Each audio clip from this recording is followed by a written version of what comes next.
ఇక కాకానికి ఏపీ హైకోర్టులో ఎదురు దెబ్బ తగిలింది. క్వార్జ్ అక్రమ తవ్వకాల కేసులతో మధ్యంతర బెయిల్ ఇవ్వాలన్న కాకాని పిటిషన్ను హైకోర్టు తిరస్కరించింది. మరోవైపు కేసును కొట్టేయాలంటూ కాకాని వేసిన క్వాష్ పిటిషన్పై విచారణ 2 వారాలకు వాయిదా పడింది.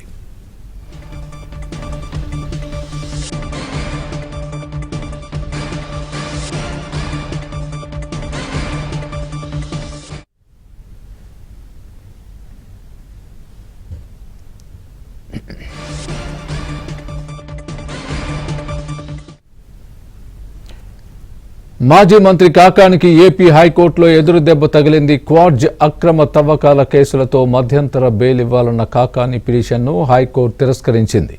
మరోవైపు కేసును కొట్టేయాలంటూ కాకాని వేసిన క్వాష్ పిటిషన్పై విచారణ 2 వారాలకు వాయిదా పడింది.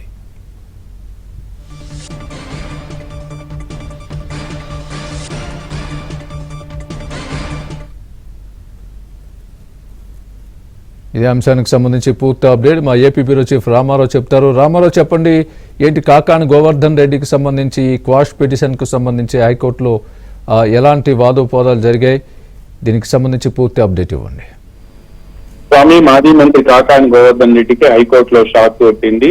క్వార్జ్ అక్రమ తవ్వకాల వ్యవహారంలో నెల్లూరు జిల్లా పొదలకూరు పోలీసులు నమోదు చేసిన కేసులో గోవర్ధన్ రెడ్డికి రక్షణ కల్పించేందుకు హైకోర్టు నిరాకరించింది. క్వాష్ పిటిషన్ పై విచారణ కూడా 2 వారాలకు వాయిదా వేసింది.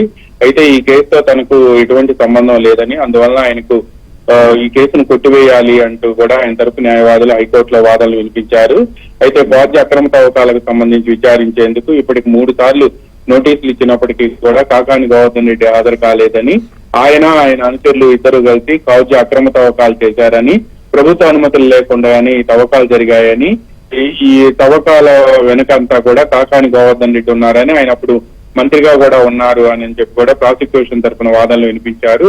ఇరు వర్గాల వాదనలు విన్న తర్వాత క్వాష్ పిటిషన్ లో మధ్యంతర బెయిల్ ఇవ్వాలి అని చెప్పి ఆయన తరపు కాకాని గోవర్ధన్ రెడ్డి తరపు న్యాయవాదులు చేసిన విజ్ఞప్తిని హైకోర్టు తిరస్కరించింది. మధ్యంతర బెయిల్ ఇచ్చేందుకు ఈ సమయంలో కుదరదు అని కూడా హైకోర్టు స్పష్టం చేసింది. విచారణ కూడా 2 వారాలకు వాయిదా వేసింది. Swami, right, thanks for the update Ramarao.